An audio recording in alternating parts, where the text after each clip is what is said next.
Eugenesia. No es la primera vez que hablamos de esto, pero es importante señalar lo que está pasando ahora.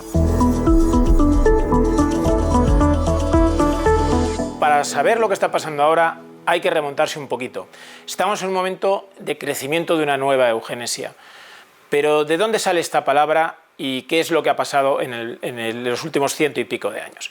La palabra la acuñó Francis Galton, primo de Darwin, que observó que en esa época, siglo XIX, estaban pasando tres cosas.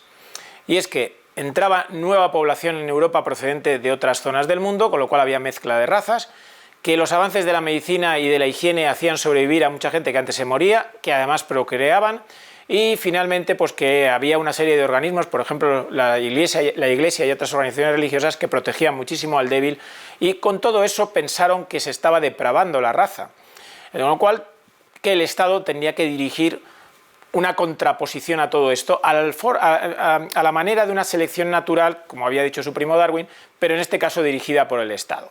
Como vemos ahí, un poco las intencionalidades eran de tipo supremacista, muy racistas, por supuesto partían de la base de que había razas superiores y razas inferiores, pero tuvieron un apoyo impresionante. Pues, se formaron sociedades eugenésicas en toda Europa, revistas, etc. La palabra eugenesia viene del eu, que es un prefijo griego que significa bueno, y genesia, pues nacimiento, que lo que nazca sea bueno.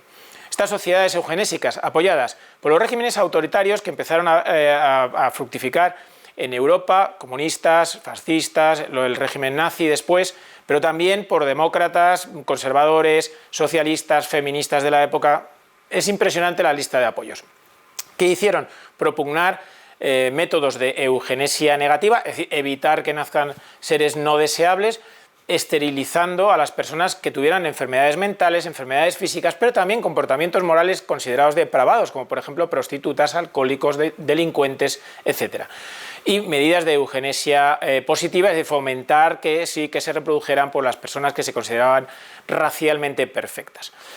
¿Esto hasta dónde dura? Pues hasta el colapso del régimen nazi, que paradójicamente detuvo la eugenesia, porque fueron los principales discípulos, no los principales impulsores, porque se impulsó mucho más en el mundo anglosajón.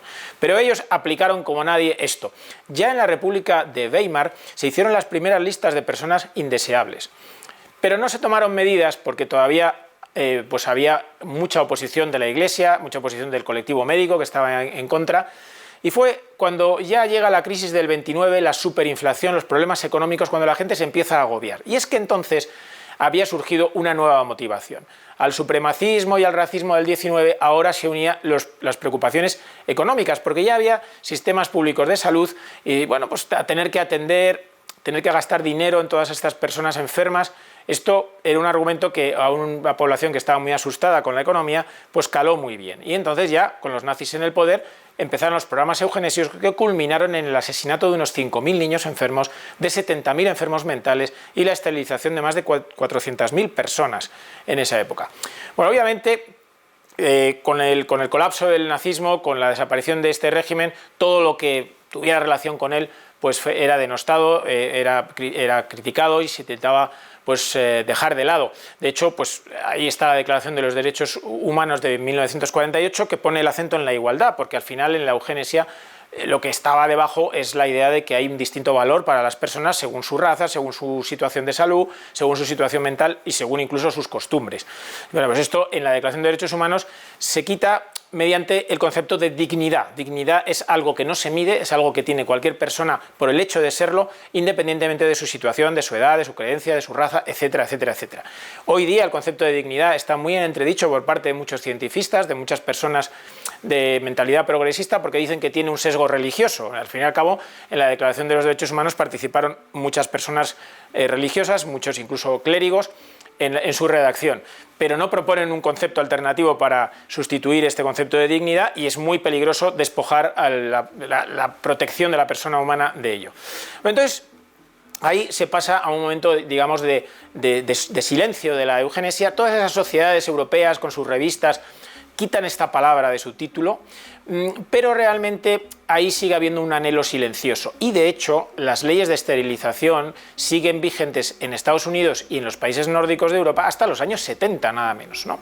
Y justamente en los años 70 va a empezar un nuevo florecimiento de una nueva eugenesia.